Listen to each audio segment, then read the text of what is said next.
Hi ಮಕ್ಕಳೇ, ವೇದಾಂತ ಕರ್ನಾಟಕ ಚಾನಲ್ಗೆ ಸ್ವಾಗತ. ನಾನು ನಿಮ್ಮ ಮ್ಯಾಥಮೆಟಿಕ್ಸ್ ಮೆಂಟರ್ ವೈಷ್ಣವಿ. ಮಕ್ಕಳೇ, KA ವೆಬ್ಸೈಟಲ್ಲಿ ಆಲ್ರೆಡಿ ಎಲ್ಲ KCET ಕ್ವಶನ್ ಪೇಪರ್ಗಳಿಗೆ ಆನ್ಸರ್ ಕೀಯನ್ನು ಬಿಟ್ಟಿದ್ದಾರೆ ಅನ್ನೋದು ನಮಗೆ ಗೊತ್ತು. ಅದೇ ರೀತಿ ಈ ಆನ್ಸರ್ ಕೀಗಳಿಗೆ ಸಂಬಂಧಪಟ್ಟಂತೆ ನಮಗೆ ಏನಾದರೂ ಅಬ್ಜೆಕ್ಷನನ್ನು ರೈಸ್ ಮಾಡಬೇಕು ಅಂತ ಅನಿಸಿದರೆ ನಾವು ಅಬ್ಜೆಕ್ಷನನ್ನು ಕೂಡ ರೈಸ್ ಮಾಡಬಹುದು, ಆಕ್ಷೇಪಣೆ ಸಲ್ಲಿಸಬಹುದು. ಓಕೆ, ಸೊ ಈಗ ಅಬ್ಜೆಕ್ಷನ್ ರೈಸ್ ಮಾಡೋದು ಹೇಗೆ ಅನ್ನೋದನ್ನು ಇವತ್ತಿನ ಈ ಒಂದು ವಿಡಿಯೋದಲ್ಲಿ ತಿಳ್ಕೊಳ್ಳೋಣ. ಓಕೆ, ಸೊ ಅಬ್ಜೆಕ್ಷನ್ ಯಾವುದ್ರ ಬಗ್ಗೆ ಹೇಳಿ, ಅರ್ಥ ಆಗಿದೆ ಅಲ್ವಾ? ಸೊ ಯಾವುದೇ ಕ್ವಶನ್ ಪೇಪರಲ್ಲಿ ಪರ್ಟಿಕ್ಯುಲರ್ ಕ್ವೆಶನ್ನಿಗೆ ನಿಮಗೆ ಆನ್ಸರ್ ಕೀ ಬಿಟ್ಟಿರ್ತಾರೆ, ನೀವು ಚೆಕ್ ಮಾಡ್ಕೊಳ್ತೀರಾ.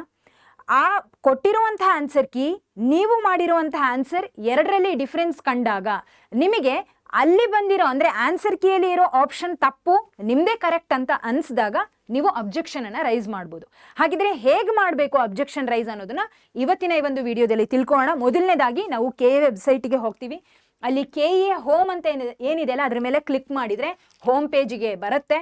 ಹೋಮ್ ಪೇಜಿಗೆ ಬಂದಮೇಲೆ ಅಗೇನ್ ಅಡ್ಮಿಷನ್ಸ್ನ ಮೇಲೆ ಕ್ಲಿಕ್ ಮಾಡಬೇಕು, ಅಥವಾ ಪ್ರವೇಶ ಅಂತಿರುತ್ತೆ ಕನ್ನಡದಲ್ಲಿ. ಆದರೆ ಇದರಲ್ಲಿ ಮೊದಲನೇ ಆಪ್ಷನ್ UGCET 2026ನ ಮೇಲೆ ಕ್ಲಿಕ್ ಮಾಡಿದಾಗ ನೋಡಿ, ಇಲ್ಲಿ ಸಾಕಷ್ಟು ನೋಟಿಫಿಕೇಶನ್ ಬಂದಿದೆ ಮಕ್ಕಳೇ. ಇದರಲ್ಲಿ ನಮಗೆ ಬೇಕಾಗಿರೋದೇನು? UGCET 2026 objection link for key answers ಅಂತ ಇದೆ, ಹೌದಾ? ಸೊ ಇದ್ರ ಮೇಲೆ ನೀವೀಗ ಕ್ಲಿಕ್ ಮಾಡ್ತೀರಾ. ಕ್ಲಿಕ್ ಮಾಡಿದ ಮೇಲೆ ನೀವು ಫಸ್ಟ್ ಲಾಗಿನ್ ಆಗಬೇಕು.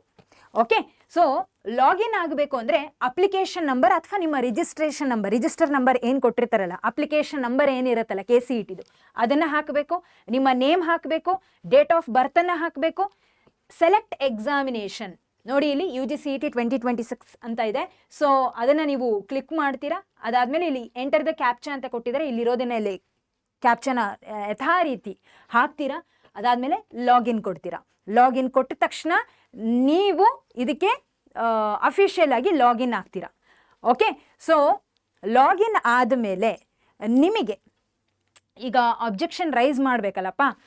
ರೈಸ್ ಮಾಡೋದು ಹೇಗೆ ಅಂದರೆ, ಪರ್ಟಿಕ್ಯುಲರ್ ಕ್ವಶನ್ ಪೇಪರ್, ಯಾವ ಸಬ್ಜೆಕ್ಟಿನ question paper, say for example ಮ್ಯಾಥಮೆಟಿಕ್ಸಲ್ಲಿ ನೀವು ಯಾವ ವರ್ಷನ್ ಕೋಡ್ ವಿದ್ಯಾರ್ಥಿಗಳು ಅಂತ ಅವ್ರಿಗೆ ಗೊತ್ತಿರಲ್ಲ, ಹೌದಾ? ಬಿಕಾಸ್ 16 ರೀತಿಯ ವರ್ಷನ್ ಕೋಡ್ಗಳನ್ನು ಅವರು ತಗೊಂಡಿರೋದು, ಹೌದಾ? ಸೊ ಇದರಲ್ಲಿ ಯಾವ ಸಬ್ಜೆಕ್ಟ್, ಯಾವ ವರ್ಷನ್ ಕೋಡ್, ಯಾವ ದಿನಾಂಕ, ಯಾವ ಡೇಟಲ್ಲಿ ಇದು ನಡೆದಿದೆ. ಓಕೆ, ಅದೇ ರೀತಿ ನಿಮ್ಮ ಕ್ವಶನ್ ನಂಬರ್, ಪರ್ಟಿಕ್ಯುಲರ್ ಕ್ವಶನ್ ಏನಿರುತ್ತಲ್ಲ ಅದರ ನಂಬರ್, ಇಷ್ಟನ್ನು ಕೂಡ ನೀವೇನು ಮಾಡಬೇಕು, ಒಂದು PDF ಫಾರ್ಮೇಟಲ್ಲಿ, PDF ಮಾಡೋದು ನಿಮಗೆ ಗೊತ್ತೇ ಇರುತ್ತೆ.